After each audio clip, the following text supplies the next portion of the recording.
Party ఫిరాయింపులు protocol ఉల్లంఘన అంశాన్ని BRS సీరియస్గా తీసుకుంది. పార్టీ మారిన వారిపై తగిన చర్యలు తీసుకోవాలని ఇప్పటికే స్పీకర్కు ఫిర్యాదు చేయగా తాజాగా గవర్నర్ దృష్టికి తీసుకెళ్లింది.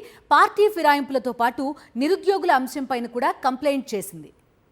బీఆర్ఎస్ నుంచి కాంగ్రెస్ లోకి వలసలు పెరిగిపోతూ ఉండడంతో పోరాటానికి సిద్ధమైంది గులాబీ పార్టీ. పార్టీ ఫిరాయింపులు, ఎమ్మెల్యేలపై ప్రోటోకాల్ ఉల్లంఘన అంశాలను నేరుగా గవర్నర్ దృష్టికి తీసుకువెళ్లింది. ఒక పార్టీ గుర్తు మీద గెలిచి మరో పార్టీలో చేరిన ఎమ్మెల్యేలపై చర్యలు తీసుకోవాలని, రాజ్యాంగాన్ని కాపాడాలని గవర్నర్కు ఫిర్యాదు చేశారు బీఆర్ఎస్ వర్కింగ్ ప్రెసిడెంట్ కేటీఆర్. ఎమ్మెల్యేలు, ఎమ్మెల్సీలతో కలిసి రాజ్ భవన్ వెళ్లారు.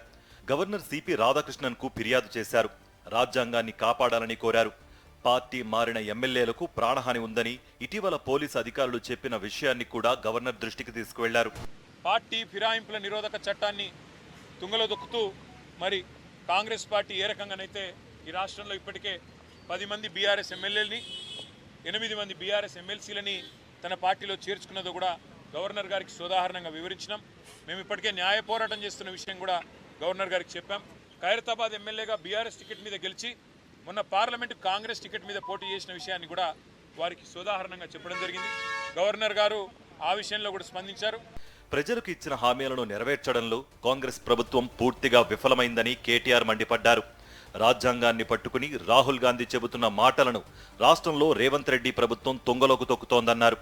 పార్టీ ఫిరాయింపులపై అవసరమైతే రాష్ట్రపతిని కలిసి ఫిర్యాదు చేస్తామన్నారు. ఏమేం హామీలు ఇచ్చినారు, ఏ రకంగా వాటిని వాళ్ళ తుంగలో దొక్కుతూ అప్రజాస్వామికంగా విద్యార్థుల మీద దాడులు, నిర్బంధాలు, కేసులు, న్యాయం అడిగిన విద్యార్థుల మీద లాఠీలు విరగొడుతూ ఒక భయానకమైన వాతావరణం, అదే రకమైన వాతావరణం మళ్ళీ తిరిగి ఈరోజు పునరావృతం అవుతుందని చెప్పి గవర్నర్ గారి దృష్టికి తీసుకొని రావడం జరిగింది. ఫిరాయింపులతో పాటు నిరుద్యోగులపై జరుగుతున్న దాడుల అంశాన్ని కూడా గవర్నర్ దృష్టికి తీసుకువెళ్లారు బీఆర్ఎస్ నేతలు. రాష్ట్రంలో శాంతి భద్రతల సమస్య తలెత్తే అవకాశం ఉన్నందున వెంటనే జోక్యం చేసుకోవాలని గవర్నర్ను కోరారు.